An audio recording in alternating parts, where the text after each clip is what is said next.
Bonjour à tous, j'espère que vous avez bien profité du petit-déj et de la keynote. Merci d'être dans cette salle et bienvenue à TLA La Lande, où on va parler de méthodes formelles. Donc les méthodes formelles, c'est une partie de l'informatique qui a pour objectif de démontrer la validité de logiciels, de programmes ou de systèmes par rapport à une spécification. Donc dans la vérification formelle, il y a différentes sous-familles, par exemple la vérification de preuve ou le modèle checking. Et donc ce matin, on va s'intéresser au modèle checking, en particulier à TLA+. Donc je vais essayer de vous expliquer pourquoi cet outil m'enthousiasme, ce qu'il permet de faire, et peut-être pourquoi est-ce qu'il pourrait vous intéresser à vous aussi et vous aider dans votre travail de tous les jours. Donc une petite présentation d'abord, je m'appelle Arnaud, je suis toulousain. Je suis développeur back-end depuis plus de 10 ans. Je travaille chez Monkeypatch en tant que consultant pour divers clients depuis 6 ans. Accessoirement, je suis fan de la JVM. J'aime les langages de programmation fonctionnels, les problématiques de concurrence et de systèmes distribués. De temps en temps, je donne des talks à des conférences. Et je suis organisateur du Toulouse Jug, de Java User Group. Donc si jamais un de ces cas vous avez envie de proposer des talks, je vous accueillerai à bras ouverts. Donc dans cette présentation, on va parler rapidement en introduction des bugs. D'accord ? Donc les bugs, ils sont inhérents à tout système qu'on développe. Et ce qui m'intéresse, c'est le cycle de vie de nos projets et à quel moment est-ce qu'on détecte des bugs. Donc principalement, on va pouvoir détecter les bugs au moment du développement ou pendant le build, par exemple si on a écrit des bêtises, pendant le process de review, si on a des collègues qui sont particulièrement attentifs, ou pendant, par exemple, des jobs dans des pipelines de CI, CI/CD.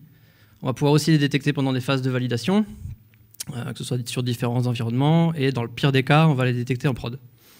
Donc moi, ce qui m'intéresse, c'est de me poser la question, est-ce que finalement, c'est pas déjà un petit peu tard, tous ces moments où on peut détecter des bugs? Est-ce qu'il n'y a pas un moment en amont déjà du développement, avant même d'avoir écrit la première ligne de code, où on ne peut pas détecter que le système qu'on va développer, il y a des failles dans son design? Qu'est-ce qu'il y a, finalement, avant même le développement et la première ligne de code? Il y a une spécification. Donc, suivant où vous vous placez sur le spectre de la relation amour-haine avec le mot spécification, ça peut vouloir dire pour vous un gros mot ou un document intéressant. Ça peut vouloir dire un document imbuvable, extrêmement long, ou alors ça peut vouloir dire un ticket Jira où il n'y a rien dedans, juste faut faire ça. L'intérêt d'une spécification, en fait, c'est qu'elle permet d'expliquer ce que c'est censé faire un système. D'accord ? L'objectif d'une spécification, c'est d'éviter d'arriver à ce genre de situation. Voilà, typiquement, donc, pour l'anecdote, ceux qui ne savaient pas, moi j'étais persuadé que c'était une image d'un énorme fail, une photo, et en fait, c'est pas du tout une photo, ce truc, c'est une illustration. Parce que dans le génie civil, ils font pas ce genre de bêtises. Parce qu'ils réfléchissent mieux que nous. En fait, il n'y a que dans l'informatique qu'on arrive à ce genre d'aberration. Et la raison pour laquelle on arrive à ça, selon moi, c'est parce qu'on ne pense pas assez à nos designs avant de commencer à les implémenter. On a cette espèce d'habitude de construire des modèles mentaux, de représenter le système dans nos têtes, d'essayer d'en faire maintenir tous les tenants et les aboutissants dans nos petites caboches. Le problème, c'est que plus le système devient complexe et plus il évolue, moins on arrive à le faire, et plus on est susceptible de louper des choses. Voilà. Donc, comment est-ce qu'on fait pour essayer de s'assurer qu'on ne va rien louper et de sortir de ce mode de fonctionnement où on a tout en tête? On va essayer d'écrire. D'accord ? On va essayer d'écrire cette fameuse spécification. Donc, je ne sais pas si vous l'avez déjà fait en utilisant différentes techniques, par exemple après des réunions de brainstorming, d'écrire des débriefs ou après avoir pondu 10 ou 15 super diagrammes d'architecture. Est-ce que vous avez déjà essayé de résumer la décision de conception que vous aviez prise au moment des brainstorming? Pour ceux qui l'ont fait, vous vous êtes sûrement rendu compte que c'est très compliqué. C'est super long et c'est complexe de décrire dans un document qui se lit de façon somme toute linéaire. C'est un document texte ou je ne sais quoi. C'est difficile d'arriver à capturer toutes les subtilités d'un système et de les décrire de façon linéaire parce qu'on va forcément avoir un moment des cross-références et un document finalement assez complexe à lire. Donc il nous faut une autre façon de faire, essayer de trouver une autre méthodologie. Et une façon plus formelle d'essayer de décrire un système peut se faire justement avec les mathématiques. Donc pour ceux qui ont peur des maths, sachez que c'est mon cas. Okay. J'ai probablement moins de bagages mathématiques que la plupart d'entre vous. J'en ai fait très peu à la fac, et la plupart de ce que j'ai fait, je ne m'en souviens pas. Mais on va voir, au fur et à mesure de ce talk, qu'en fait, avec des bases assez simples, qu'on a tous dans cette pièce, parce que voilà, si on est développeur, on a certains automatismes et certaines habitudes, on va voir qu'avec ces quelques bases, on peut aller assez loin finalement, et on peut modéliser des propriétés assez intéressantes. Donc, finalement, le fait de modéliser un système, désolé pour le GIF, ça bouge beaucoup trop, on va switcher tout de suite, c'est de trouver, la subtilité, c'est de trouver le bon niveau d'abstraction, d'accord? Parce que comme je l'ai dit, c'est pareil pour un document écrit. Essayer de capturer tous les détails, les petits détails d'implémentation dans un document, c'est chronophage, ça prend du temps, et dans le cadre d'un outil de model checking comme TLA+, ou d'une méthode formelle, en fait, ça veut dire que ça prendra du temps derrière de le checker, parce qu'on va avoir énormément de variables à en prendre en compte, et beaucoup d'analyses à faire. Donc, l'art, la subtilité, c'est d'essayer de trouver le bon niveau d'abstraction pour spécifier notre système, pour dire, j'ai modélisé les caractéristiques principales, le reste, c'est des détails d'implémentation, finalement. Pour valider mon design, ça m'importe peu. Donc, si je prends l'exemple hyper basique, très simplifié, d'un feu de circulation, d'accord, d'un feu routier. Finalement, en essayant de l'abstraire, on peut le simplifier à la gestion d'une variable. D'accord ? Finalement, c'est de quelle couleur est mon feu de circulation à l'instant T. Donc, on peut commencer à définir que dans notre système, on aura une variable et que son nom, ce sera la couleur. Avec ça, tant qu'on n'a pas posé un peu plus de base, on ne va pas beaucoup plus loin. Donc, je vais revenir sur les slides et je ferai plusieurs fois les allers-retours entre les slides et le code et vous verrez, on va construire la spécification au fur et à mesure. Donc pour construire notre spécification, comme je disais, on va avoir besoin d'un petit peu de mathématiques, on va avoir besoin tout d'abord de la logique propositionnelle et de sa grande sœur, la logique de premier ordre. Donc la logique propositionnelle, comme le nom l'indique, elle va s'intéresser juste aux propositions. Donc, petit exemple, une proposition P, qui pourrait être par exemple Arnaud est un développeur back-end, et en l'occurrence elle est vraie, donc je peux écrire que la proposition P est vraie. On peut définir d'autres propositions, par exemple la proposition Q qui est ce talk traite du sujet TLA+. On peut l'écrire de cette façon. À partir de ces propositions, on peut dériver une table de vérité. Donc pour une proposition P, elle est assez simple finalement. Si la proposition est fausse, elle est fausse. Si elle est vraie, elle est vraie. Il n'y a pas de magie. Ce qui est intéressant, c'est qu'avec des opérateurs, en fait, on va être capable de définir des propriétés un petit peu plus évoluées. Par exemple, l'opérateur de négation. Normalement, je pense que tout ça vous parle à peu près. La table de vérité de l'opérateur de négation, c'est que si P est faux, note P est vrai, et que si P est vrai, note P est faux. Okay. On a l'opérateur de conjonction. En langage usuel, on appelle ça le « et ». Donc la proposition P et Q, elle est vraie si et seulement si P est vrai et Q est vrai. La disjonction P ou Q, sa table de vérité nous dit que en fait, P ou Q est vrai, sauf si P est faux et Q est faux. D'accord ? Normalement, là, vous devriez tous raccrocher les wagons assez facilement parce qu'on se rapproche énormément de la logique booléenne que vous manipulez à peu près tous les jours. Il suffit de substituer les valeurs true-false par 1 et 0. On a aussi un opérateur d'implication, mais les trois quarts du temps, moi, il me retourne la tête et puis en l'occurrence, il ne sera pas intéressant dans cette présentation, donc je vais juste le zapper. On a d'autres objets qu'on va pouvoir utiliser et c'est les quantifications. D'accord ? Donc, celui-là, normalement, je pense que vous le connaissez tous, la quantification existentielle. Donc, il existe. Donc, la proposition est vraie s'il existe un élément dans l'ensemble S tel que le prédicat de X est vrai. P de X est vrai. Okay. La quantification absolue, la proposition est vraie si pour tout X dans l'ensemble S, le prédicat P de X est vrai. D'accord ? On en a fini avec les bases. Okay. Donc, comme je vous disais, ce n'est pas insurmontable. Donc, on va revenir à notre présentation, à notre spécification, et puis on va essayer de représenter une proposition qui va définir notre système. En l'occurrence, un feu de circulation, il peut avoir 3 couleurs, il peut être vert, orange, rouge. Donc, on va définir son état, qui va être, la couleur, elle va être red. Oups. Première bêtise. Color égale green ou color égale amber. Voilà. On a spécifié notre système. Non, en fait, je déconne. Là, tout ce qu'on a fait, c'est qu'on a énoncé une propriété de notre système. Et en fait, ça ne nous permettra pas de le modéliser. Ça ne nous permet pas du tout de définir comment le système évolue dans le temps. En fait, ça nous permet juste de dire, bon, c'est une condition qui doit être vraie. Donc, on va revenir sur les slides parce que je vous ai un peu menti, il faut un petit peu plus de logique que ça pour définir un système. Il faut pouvoir représenter des actions. Donc, TLA+, c'est un langage, c'est la partie immergée de l'iceberg au-dessus de TLA, qui est un système de logique, donc Temporal Logic of Actions. Et les trois mots-clés sont importants. Le mot-clé logique, on l'a déjà un petit peu vu, hein, c'est-à-dire qu'à partir de propositions, de prédicats, d'ensembles et de quantifieurs et d'opérateurs, on arrive à définir des propositions. Ça, c'est la base.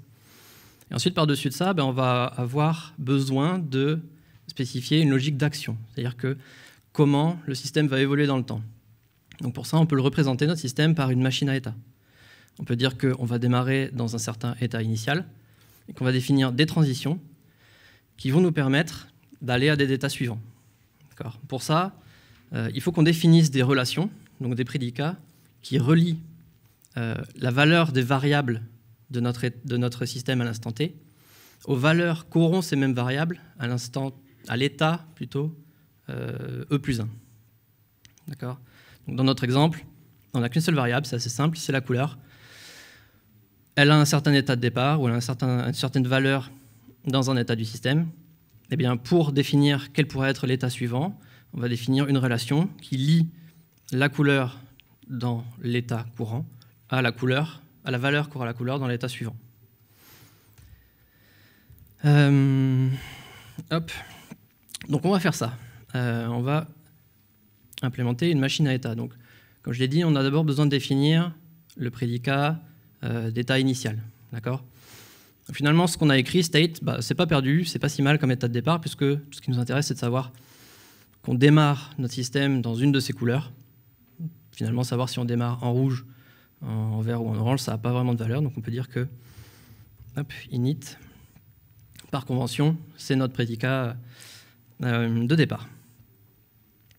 Ensuite, on va vouloir définir des transitions. Et donc les transitions sont assez simples normalement. Par exemple, on va pouvoir passer du red au green. Et ici, je vais devoir définir, donc, comme je disais, une relation entre la valeur à l'instant t et la valeur à l'instant t plus 1. Donc color égale red, je vais y arriver. C'est la condition d'activation pour que cette transition opère. D'accord ? Et la transition va opérer de sorte que la valeur de color dans l'état suivant, donc color prime, aura la valeur green. OK ? Donc on va définir les autres. Green to amber. Je suis un petit peu déçu, il y a Copilote qui ne m'aide pas. Green color prime égale amber. Et le dernier, amber to red égale color égale amber et color prime égale red. J'espère que j'ai perdu personne. Ça devrait... Enfin, j'espère. On verra bien. Vous aurez des questions après. Donc, ce qu'on va faire maintenant, qu'on a défini ces transitions qui sont possibles, on va devoir donner à notre modèle checker l'ensemble de ces transitions. Donc, comment il va pouvoir définir comment il passe d'un état à l'autre. Donc, par convention, on appelle next l'opérateur donc de transition et on dit next, ça pourrait être une action de red to green ou une action de green to amber et une action de amber to red. Et là, on a terminé. Okay.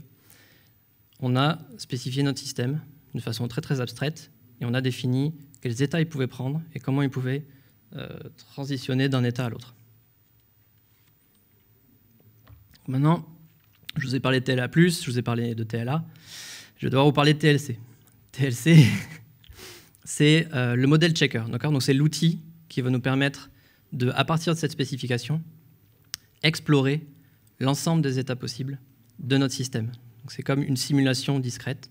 On va prendre les états de départ et on va essayer d'appliquer les transitions qui sont valides de par leurs conditions d'activation, comme j'ai dit. Et on va passer aux états suivants via la nouvelle valeur de notre variable. Donc pour ça, hop, on a un fichier de configuration. Pouf. On dit à TLC, le prédicat d'initialisation, il s'appelle init, comme je vous disais, c'est une convention. Et la next state relation, donc qui définit les transitions possibles, s'appelle next. Hop, on lance TLC avec quelques options bien pratiques que je ne vous montre pas. Et hop, ça prend beaucoup plus de temps que ça devrait, je ne sais pas pourquoi. Bon, mon laptop est en train de laguer. Peu importe, ce qu'on voit, c'est que TLC s'est pas mis en erreur. Ce qu'il a fait, c'est que il a essayé d'explorer, à partir de l'état initial, des états initiaux et des transitions que j'ai définies, tous les états possibles auxquels il pouvait aboutir. Et il a réussi, il est arrivé à une fin. Et la fin étant, j'ai exploré 6 états, et j'en ai trouvé 3 distincts, et j'ai pas trouvé d'erreur. C'est-à-dire il n'y a pas un moment où j'ai été bloqué ou quoi que ce soit. Donc, un petit truc pratique avec TLC, c'est que je peux lui dire, génère-moi un dump au format dot, et derrière, je peux le visualiser. Pouf. Je veux masquer ça, merci. Voilà. Donc ici, on retrouve bien les opérations qu'a effectué TLC, c'est-à-dire qu'il a utilisé ces next state actions, donc les transitions dont je vous ai parlé, amber to red, red to green et green to amber, et il les a appliquées à partir des états initiaux, et il a trouvé les états suivants, donc color égal. Voilà, orange, rouge ou vert. Et quand on arrive au vert, on peut repasser orange, et comme ça, on va itérer indéfiniment. Donc, il y en a peut-être certains d'entre vous qui ont été un petit peu plus attentifs juste avant. TLC nous a dit dans ses métriques, j'ai exploré 6 états, et il y en a 3 distincts. Et là, en fait, on n'en voit que 3. Donc, tout ça, en fait, c'est dû au fait qu'on a déclaré notre état initial d'une certaine façon. Comme je vous l'ai dit ici, finalement, ça nous importait assez peu de savoir si on démarrait en rouge, en vert ou en orange. Tout ce qui nous intéresse, c'est de connaître le comportement. Donc, c'est un de ces 3 états de départ-là est tout à fait valable. Ça me va. Donc, TLC, ce qu'il a fait, lui, c'est que, effectivement, il a détecté que c'était une disjonction ici, et que donc on n'avait pas un état de départ possible. J'ai pas dit la valeur de départ c'est la couleur égale rouge ou vert, j'ai dit c'est une de ces valeurs-là. Donc TLC, Castantien, il a dit il y a 3 états possibles dans mon modèle, donc je vais partir de ces 3 états-là. Donc il est parti d'abord du rouge, il est reparti du green et il est reparti du orange. Et à chaque fois, il a essayé de voir s'il y avait une condition d'activation qui permettait de passer à un état suivant. Donc par exemple, quand il a démarré dans l'état rouge, il a trouvé une condition d'activation qui matchait, et qui lui dit, l'état suivant, la couleur, ce sera green. Donc hop, je tombe sur green. Quand je pars de green, j'arrive sur amber. Et quand je pars de amber, j'arrive sur red. Donc là, on retrouve bien nos 6 états. Okay, mais il n'y en a effectivement que 3 distincts, parce que du coup, il a détecté qu'il y avait des cycles. Donc ce qui est intéressant, c'est que il y a un algorithme de backtracking qui fait que quand il détecte des cycles, il ne continue pas à itérer indéfiniment, il nous dit juste, j'ai fini. Voilà, tout se passe bien. J'ai exploré tout le state space. Il n'y a pas de souci, j'ai exploré tous les états, j'ai terminé. Il y a une chose que je veux vous montrer, dans le fichier de configuration, peut-être vous l'avez vu tout à l'heure quand j'ai scrollé, il y a cette petite instruction, la check deadlock égale true, qui va dire à TLC qu'il doit vérifier qu'il n'y a pas de deadlock dans ma spécification.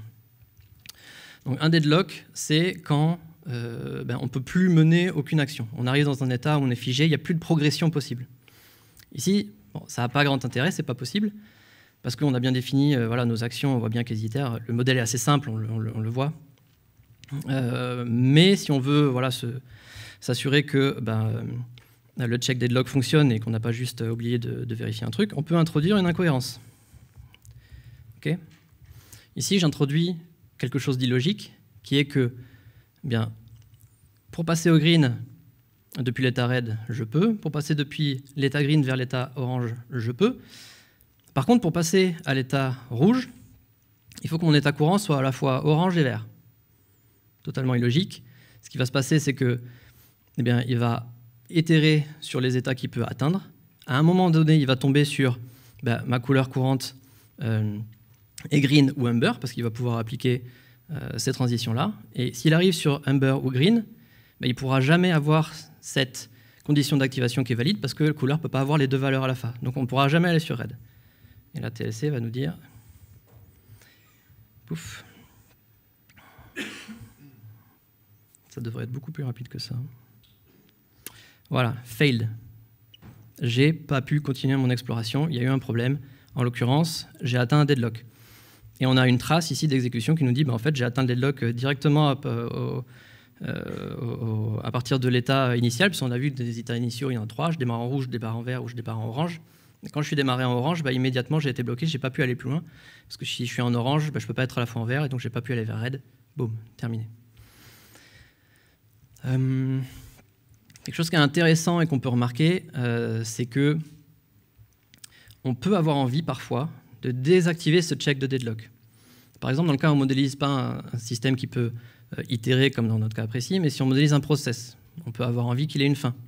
Donc on peut volontairement désactiver les deadlocks en disant à TLC, c'est un truc qui doit finir. Considère le deadlock pas comme un problème, mais comme tout simplement une fin valide. Donc pour faire ça, oui, pardon. Donc pour faire ça, j'aurais simplement désactivé les deadlocks, mais en fait, il arrive aussi des cas où on a envie quand même de vérifier les deadlocks sur l'ensemble de notre spécification. Mais dans un cas particulier, on se dit, en fait, pour ce cas particulier, ça ne nous intéresse pas. Là, ici, la spécification elle est très simple, donc je vais faire quelque chose qui n'a pas trop de sens, mais je pourrais très bien définir que quand j'arrive dans cet état-là, là, finalement, le deadlock, c'est pas grave. Okay, considère pas ça comme une erreur, continue, carry on, et puis c'est pas grave. Donc pour faire ça, il faut que je fournisse à TLC, à TLA, voire à ma spécification, une porte de sortie. Donc je peux lui dire, en fait, ne rien faire. Ça va être sympa si j'ai pas l'autocomplétion par la suite. Ne rien faire est toujours une option. Ne rien faire est toujours une option. Pourquoi ? Admettons que mon feu de croisement, enfin mon feu de circulation, il a été percuté par un camion poubelle. Il ne se passera plus rien. Okay, j'étais dans la couleur orange, j'irai jamais plus loin. Ça n'a pas trop d'intérêt dans la spécification qu'on est en train d'implémenter, parce qu'elle est très basique. Mais imaginez que vous avez à spécifier un système où vous avez une coordination à faire entre plusieurs feux. Par exemple, vous êtes à un croisement. S'il y a un des feux qui se fait percuter par un camion et qui ne répond plus, vous n'avez pas envie de considérer ça comme un deadlock, vous avez envie de continuer la modélisation. Ce que vous voulez vérifier, c'est que les autres vont prendre le relais en se mettant en orange et en clignotant. D'accord ? Donc on peut dire que dans cette opération-là en particulier, s'il ne se passe rien, c'est un comportement valide. Je peux très bien avoir un de mes feux rouges, un de mes feux de circulation qui tombe en carafe ou qui arrête de fonctionner. Et à ce moment-là, hop.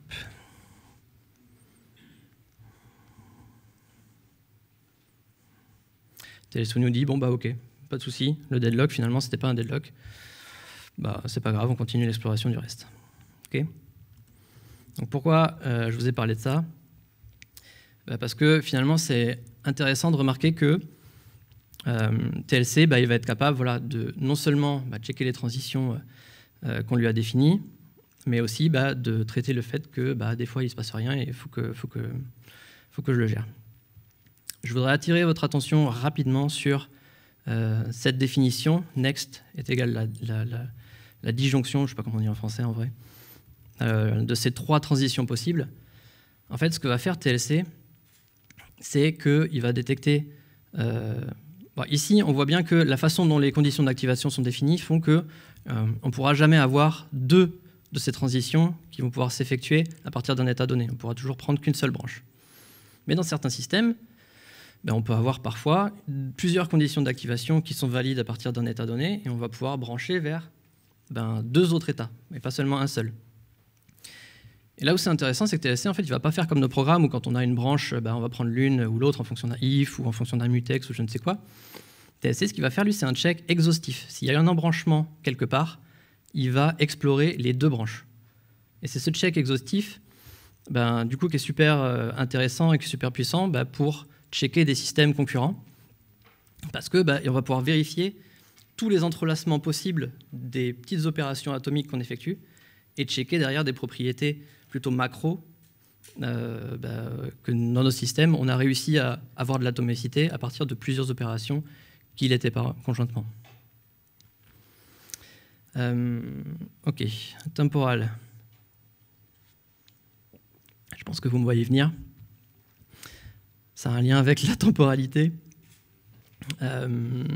On veut non seulement modéliser le fonctionnement de notre système, mais on veut pouvoir vérifier des propriétés sur le cycle de vie de ce système. Là, ce qui nous intéresse, par exemple, ça va être de s'assurer que dans notre cas de feu rouge, on peut toujours être que en rouge, que en orange ou que en vert. On ne va jamais pouvoir être en violet. On appelle ça aussi des invariants. Donc c'est une propriété de safety. Les invariants, vous avez peut-être plus souvent l'habitude d'entendre ça. Donc on va en implémenter un pour notre spécification. Hop, comme ça. Non, pas comme ça. Comme ça. Donc on va aller dans le fichier de configuration parce que j'ai des anti-sèches.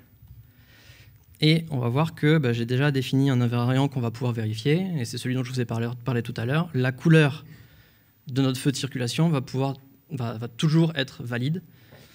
Un invariant, en fait, c'est ce que TLC va vérifier pour... C'est une propriété donc, qui va vérifier pour tous les états du state space qu'il va explorer. C'est-à-dire qu'au fur et à mesure qu'il explore, pour chaque état sur lequel il arrive, il va vérifier que cette proposition est vraie.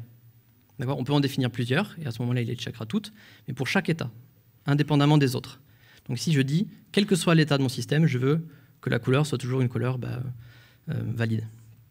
Donc, tac, on dit couleur valide, et finalement, on pourrait tout simplement copier-coller ce qu'on a ici, parce que c'est simple. Mon invariant, c'est que la couleur ne peut être toujours que, j'en ai marre de répéter, rouge, orange et verte. Pour que ce soit un petit peu plus fun, fun. Ça dépend à qui on pose la question. On va définir un ensemble. Voilà, green et amber. Et puis on va utiliser ce qu'on a vu tout à l'heure, par exemple que always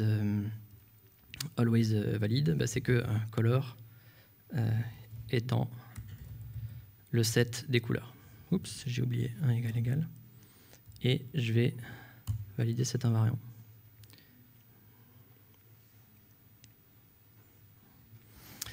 Ok, donc mon invariant, il tient. Le nombre d'états que j'ai exploré n'a pas changé, ça on est bien d'accord.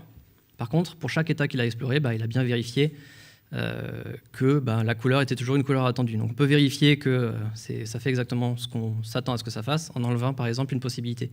Si je dis maintenant les couleurs possibles, c'est seulement orange et vert, et que je recheck mon modèle, pouf, il me dit invariant color always valid is violated by the initial state color égale red. Donc là, on s'est tiré dans le pied magistralement, c'est-à-dire que dès l'état de départ, on a défini une couleur qui n'était pas valide d'après cet invariant. Donc l'invariant est invalidé, la spécification est fausse. Donc les invariants, de façon générale, c'est ce qu'on va vérifier le plus souvent quand on écrit une spécification. Ce qu'on veut, c'est vérifier que pour tout état de notre système, on a certaines propriétés qui sont toujours vraies. Ça va nous permettre de raisonner sur son notion de système. Donc on va, la plupart du temps, écrire surtout des invariants. Mais il y a d'autres propriétés qu'on peut vérifier, qui sont les propriétés de liveness. Donc à la différence des propriétés de safety qui sont vérifiées pour chaque état du state space, les propriétés de liveness sont vérifiées sur un enchaînement d'états. C'est-à-dire qu'on ne va pas juste vérifier une propriété qui doit toujours être vraie, mais on va vérifier une propriété qui doit être vérifiée sur un certain comportement, sur un certain enchaînement d'états. J'ai oublié. Voilà. Donc ce qu'on veut, c'est vérifier que si une propriété est vraie à un instant T, vraie ou fausse à un instant T, dans un état suivant, elle sera toujours fausse, ou alors elle aura changé, peut-être qu'elle sera vraie. Donc c'est le genre de choses qu'on peut vérifier. Donc hop, je reprends mes petites anti-sèches. On peut s'amuser à définir deux propriétés, deux propriétés de liveness. La première, on peut l'appeler, c'est arbitraire, je fais ce que je veux, c'est mon système, vous n'avez pas votre mot à dire. La première propriété, ça va être color changes, pardon. Et ce que je vais vérifier, c'est que, quand à un moment donné, dans un certain état, la valeur de ma variable couleur est la valeur rouge ou orange ou verte, à un moment donné, plus tard, dans un état suivant, cette valeur aura changé. En d'autres termes, je ne vais pas toujours rester sur du rouge, sur du orange ou sur du vert. On va itérer, on va changer de couleur. Et cycle, c'est une autre propriété qu'on peut définir. On pourrait combiner les deux, mais je trouve ça intéressant de de détailler l'une après l'autre. Cycle, ça va être de dire, si à un instant T, la couleur de mon feu est rouge, eh bien, cette couleur pourra changer, mais à un moment donné, on reviendra sur du rouge. D'accord ? Alors, on va y aller. Tac. Alors, color changes égale, j'ai un peu la flemme. Ouais, c'est embêtant à taper, comme je l'ai déjà fait. Je préfère me concentrer sur l'explication. Oups. Voilà. Donc la propriété color changes, eh ben, elle va être définie de la façon suivante. Pour toute couleur appartenant à l'ensemble des couleurs, si la valeur de la variable couleur de mon système est cette couleur-là, à un moment donné, plus tard, cet opérateur-là, c'est leads to, la couleur aura changé. Okay ? Donc l'autre, on a dit, c'était cycles. Et je vais copier-coller aussi. J'aurais dû me faire des snippets, c'est ça ? Hop. Même quantifieur, on utilise la quantification universelle. Donc, pour toute couleur appartenant aux couleurs qui sont définies dans cet ensemble-là, n'oubliez pas, elles sont là. Always, c'est un opérateur. Eventually, la couleur de mon feu de circulation sera cette couleur-là. Une autre façon de nommer cet opérateur-là, qui est un opérateur du coup de temporalité, c'est infinitely often. C'est peut-être un petit peu plus clair si je le dis comme ça. C'est un certain nombre de fois, qui est non déterminé, on tombera sur une de ces couleurs-là plusieurs fois. Voilà. On va passer sur cette couleur, changer, revenir, changer, revenir. On aura un cycle. Allez, on va checker ça.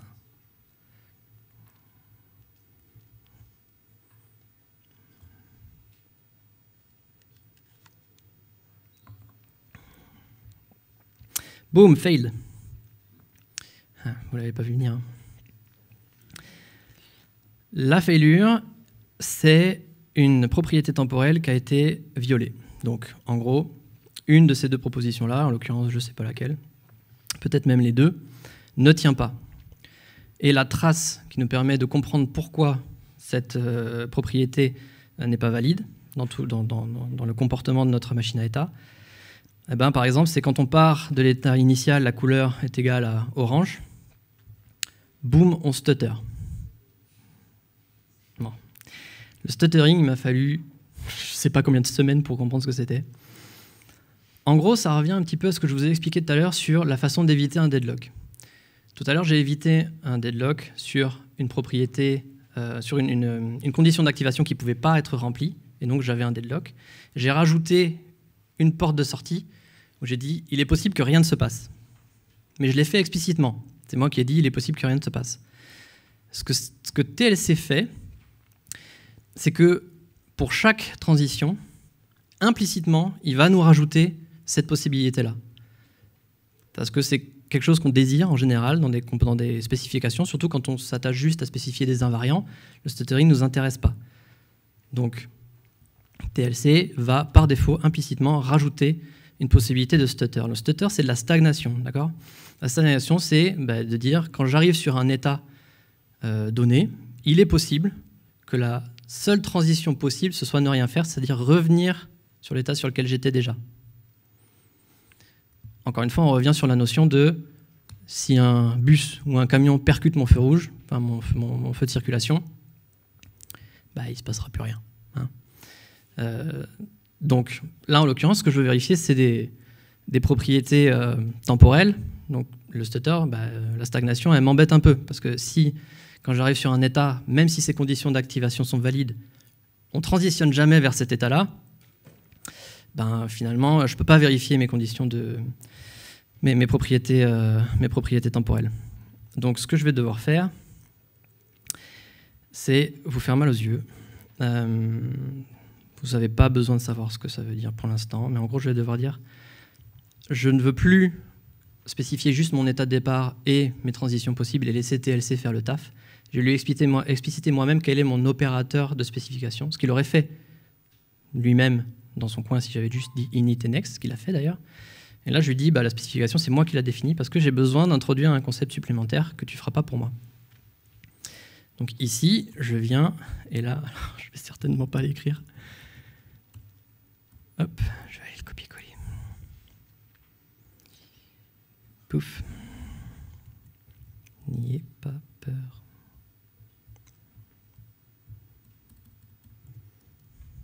Oups.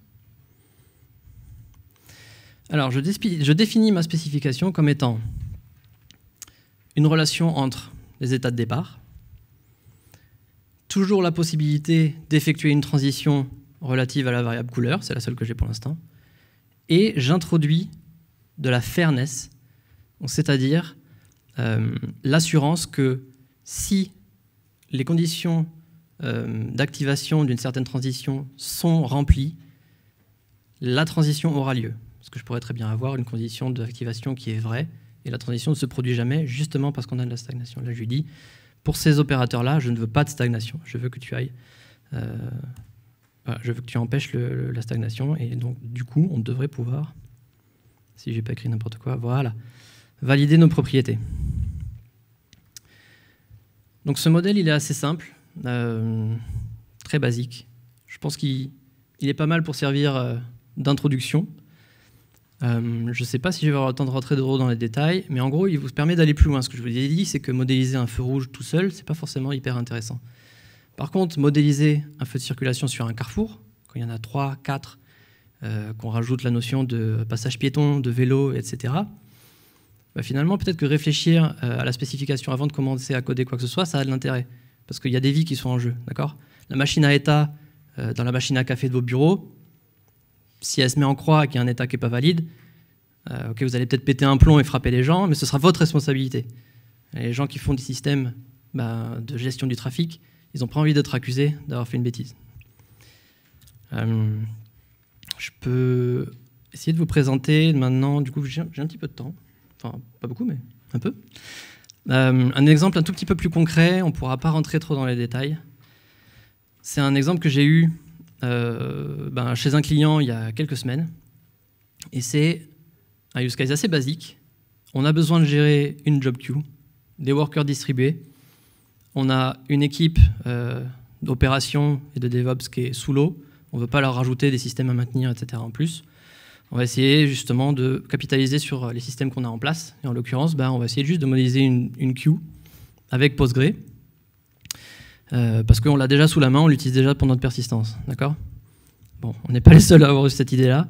Il y a au moins 250 résultats sur GitHub sur des gens qui ont fait ça. Mais j'en ai pas vu un seul qui avait un document de spécification et qui exprimait vraiment clairement les garanties qu'offre leur implémentation et potentiellement les défauts qu'elle a. Donc du coup, j'ai commencé à implémenter une spécification du système que je voulais implémenter, mais je voulais d'abord m'assurer que je ne vais pas faire de bêtises. D'accord ? Donc, je définis des workers, donc ils vont venir prendre des jobs sur lesquels itérer dans la queue, une petite variable pour une valeur réservée qui ne sert pas à grand-chose. Ensuite, j'ai deux constantes qui sont intéressantes, c'est max job qui va me servir à arrêter ma simulation à un moment donné, parce que si je continue d'empiler des jobs, ma simulation ne s'arrêtera jamais, parce que c'est un compteur. Mais cette constante-là, elle a un peu plus d'intérêt, elle va me permettre de dire chaque worker a un certain niveau de parallélisme, il est limité au niveau de CPU, je ne sais quoi, les tâches sont intensives. Je vais le démarrer avec l'instruction de dire tu ne prends pas plus de 8 tâches en parallèle parce que ça ne sert à rien. Donc je fais quelques vérifications sur mes constantes pour vérifier que je n'ai pas donné des paramètres qui sont erronés, j'ai fait n'importe quoi, et ensuite je commence à définir mes variables. Donc j'ai besoin d'un compteur qui va être incrémenté, qui me dit juste combien de jobs j'ai ajouté dans ma queue, et puis dans ma spécification, au bout d'un moment, je vais être obligé de le caper. J'ai une variable qui va être une fonction d'un serveur vers la liste des jobs qu'il doit exécuter, la liste des jobs qu'il a pris. et une queue qui contient la séquence des jobs qui doivent être processés. Pour me simplifier la vie, je spécifie cette propriété var qui est la séquence des différentes variables de mon système, parce que derrière, ça va m'aider justement quand j'ai besoin de spécifier du unChange, comme vous l'avez vu tout à l'heure, quand j'avais du unChange color, je spécifiais une séquence avec juste ma couleur dedans. Ici, je n'aurais pas besoin de systématiquement répéter quand produce, jobs et queue ne changent pas, je pourrais juste dire unChange vars, et puis il ne se passe rien.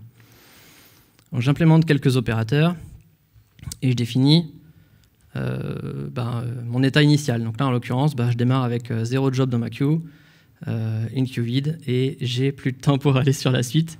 Je vais juste vous montrer ça. C'est le next que vous connaissez, parce que je vous l'ai montré tout à l'heure, qui dit que les transitions possibles de mon système, c'est je peux enqueue un nouveau job, ou alors chaque worker peut faire une de ces actions-là, à savoir il peut faire un check, un timeout, un lock ou un compute. Voilà. Et derrière, je définis des conditions de fairness, des propriétés temporelles à vérifier, des invariants, et je suis plus confiant que lorsque je vais implémenter ce système, il va vraiment faire ce que je pensais qu'il va faire, parce que TLC va s'occuper justement de gérer, de vérifier que tous les entrelacements possibles de mes opérations concurrentes ne vont pas violer les invariants que j'ai définis. Je vais m'arrêter là. Si vous avez plus de questions, je serais ravi d'y répondre. C'est où? C'est en bas? Bon, il répond pas. En bas, il y a un stand ou une salle où les speakers vont après leur talk pour répondre aux questions. Si vous voulez voir plus de détails sur le cas concret que je vous ai montré, ou si vous voulez parler un peu plus de cette histoire de feu rouge, je serais ravi. Et sur ce, bonne fin de conférence, bonne journée de conférence.